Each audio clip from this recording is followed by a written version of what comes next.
Hi, I'm Stacy from Koi Fly Creative, and today I'm going to show you how to food style a delicious fresh beverage that looks like it's straight out of the fridge.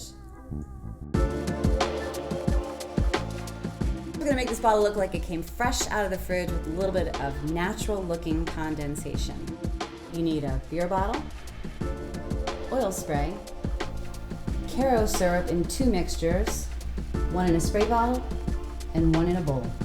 First, spray your oil onto a rag. Wipe it onto your bottle of choice up to the highest liquid level. Spray with the water and Caro syrup combination.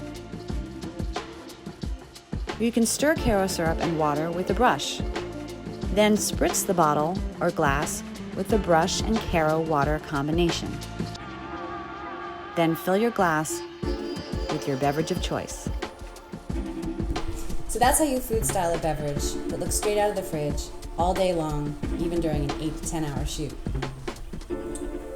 Don't mind if I do. Oh, but Dave, I would not do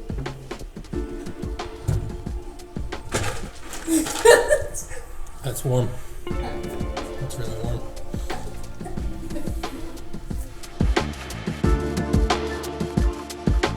Hi, I'm Stacy from Koi Fly Creative, and I'm not drunk.